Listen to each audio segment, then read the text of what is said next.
everybody. I'm Fiona Sitkin, a host of a talk show, The Bridge for Women Worldwide.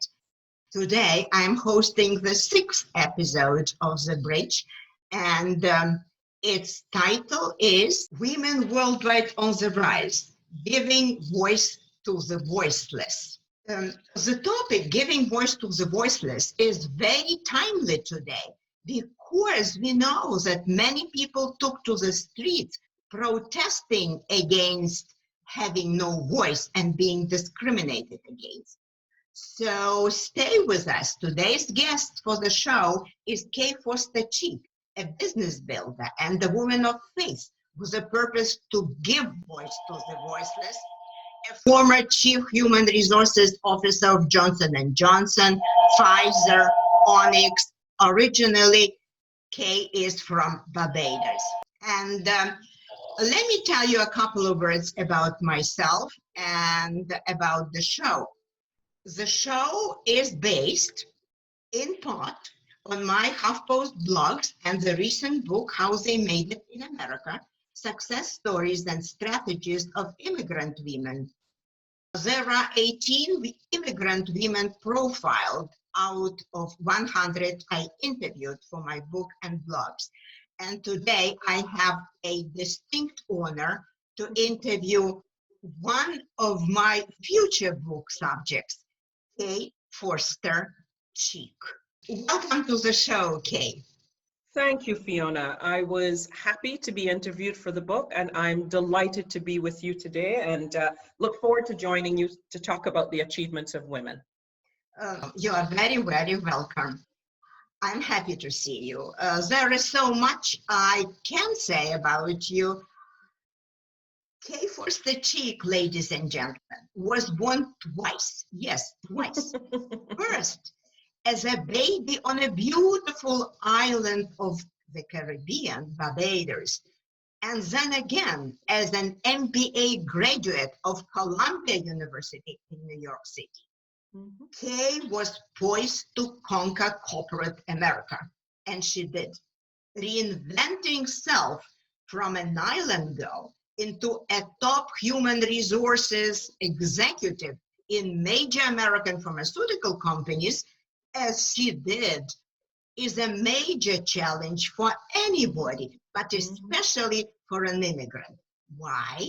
Because the required language skills, advanced language skills, and cultural penetration are so much greater for a woman who came from the collectivistic culture of Barbados to the individualistic US American culture. The road to success was tough, but she made it. And I can say that Kaye found her own voice in America, and she is now helping others do the same. Again, welcome to the show, Kaye. Well, Fiona, thank you for that very warm introduction. Let me ask you this first question. With your notable success, what was the promise of human resources for you that made you choose it for a career and profession? How did it all start? So, from an early age, I was drawn to leadership. My mother would tell you that even as a Girl Scout, I was leading the troop.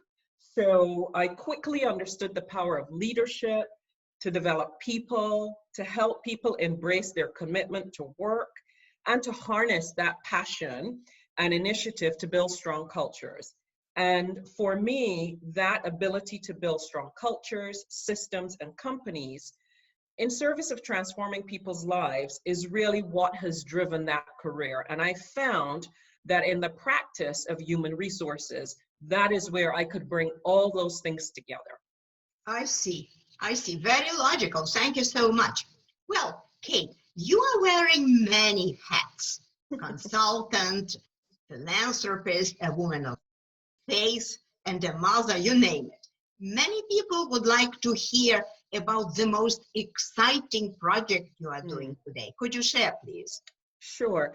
So I'm going to tell you about, and look, I am blessed. I lead a portfolio life, and in that portfolio life, part of the portfolio is all about advising companies a part of the portfolio is sitting on a broad range of boards, corporate, public, nonprofit. And then I also have an advisory section where I teach, guest lecture.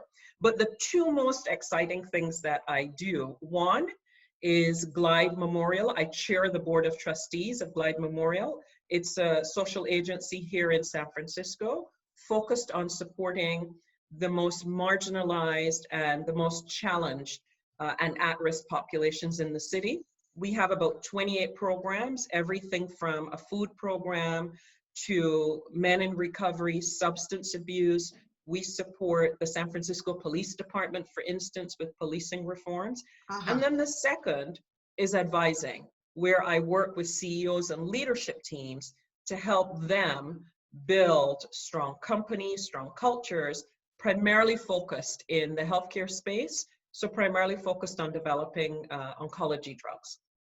That's a lot on your hands. Thank you so much for sharing, Kaye.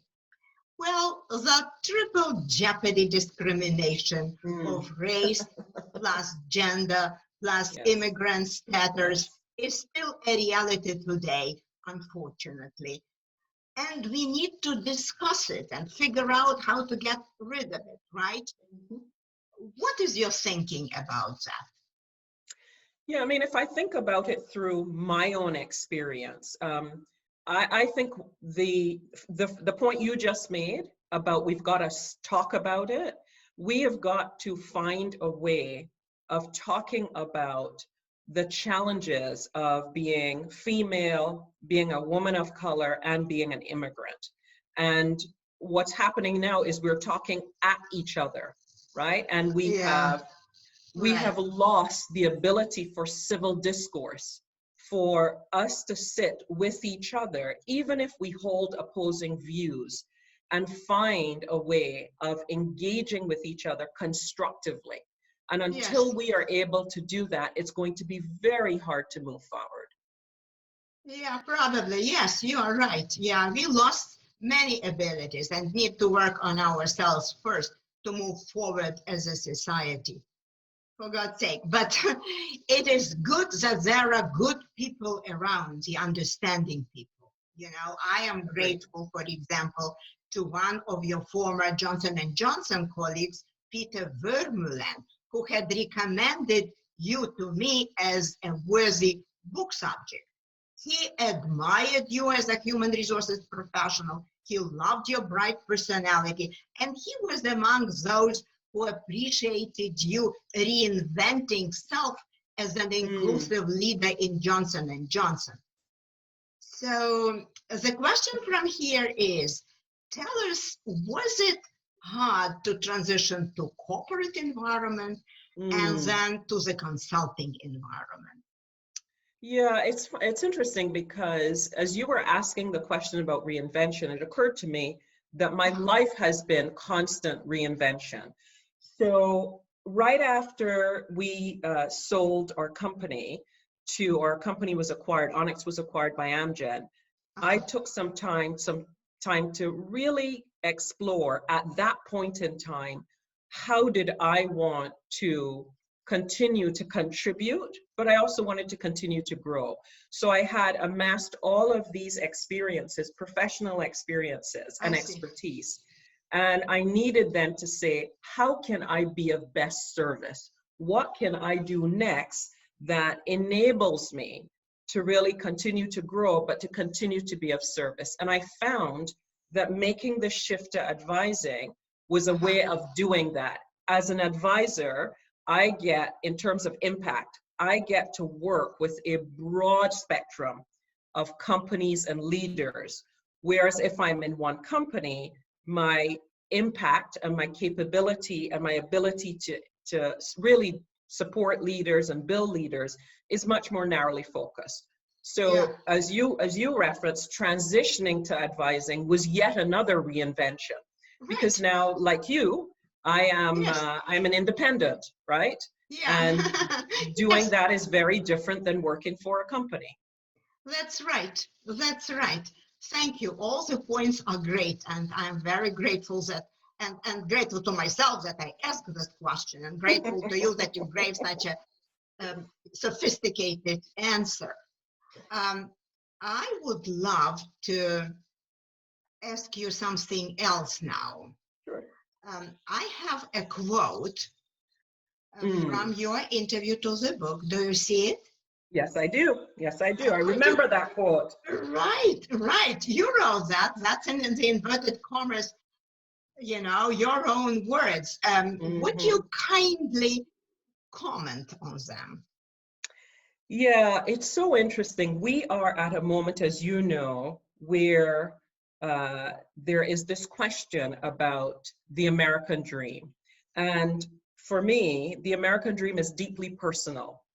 I think there's no one American dream. I think you've got to define it for yourself and your particular circumstances. So for me, there are three things when I think about this notion of the American dream or American success.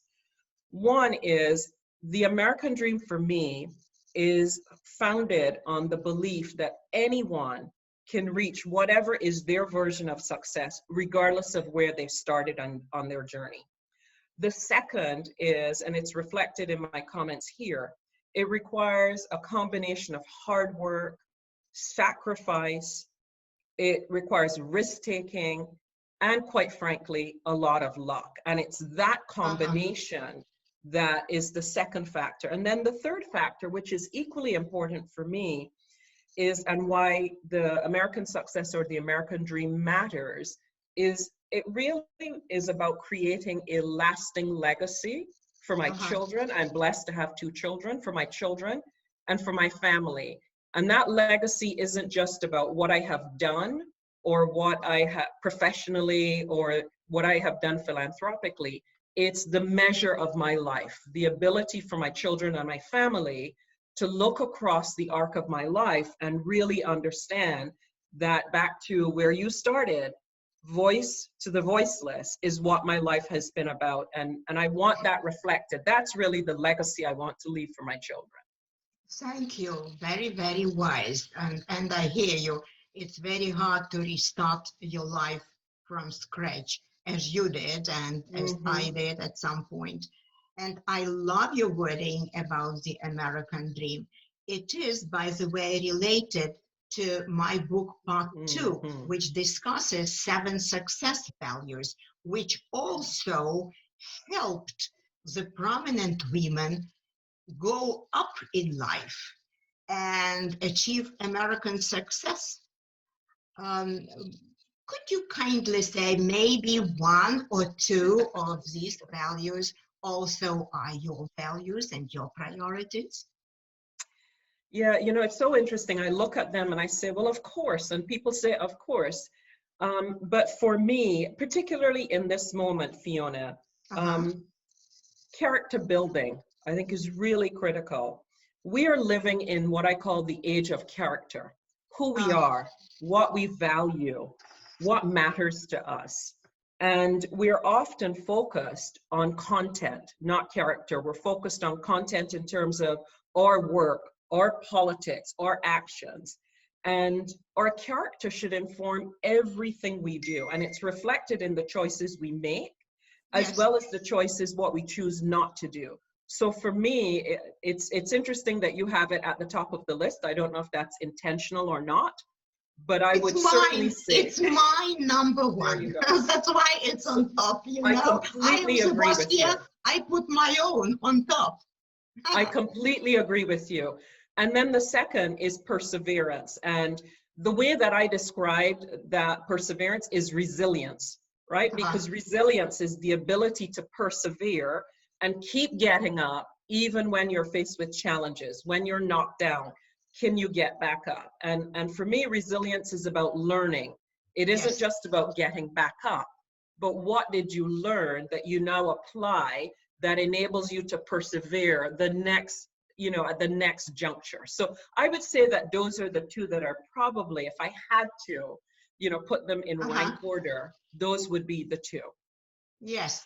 Thank you so much. I totally agree with you. It's like, great minds think alike, for God's sake.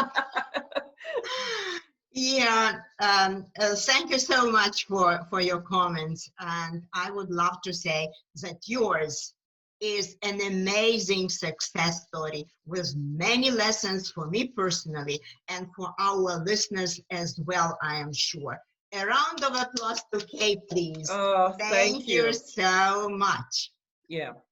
And now let us do the summary Hmm. of our talk show, Giving Voice to the Voiceless. And there are three pieces of recommendations or suggestions that I have to make. 1, 2, 3. Number one is that Kaye Foster, an immigrant from Barbados, found her voice in the United States working in human resources. And she is now in a position to give voice to the voiceless. Number 2 is having a clear vision for your American dream is your own passport to success. Please remember that. And number 3 is order the book, How They Made It in America, to learn more about how to be a success in the US. Thank you. And let us connect. I invite you to connect with me on YouTube channel, The Bridge for Women Worldwide, and also via my personal email, fiona.sitkin@gmail.com, simple enough, and also via my book website, fionasitkin.com. Well, thank you everybody for watching our show. I salute you. I Bye-bye. salute you, Fiona, and I thank you for your commitment to this work.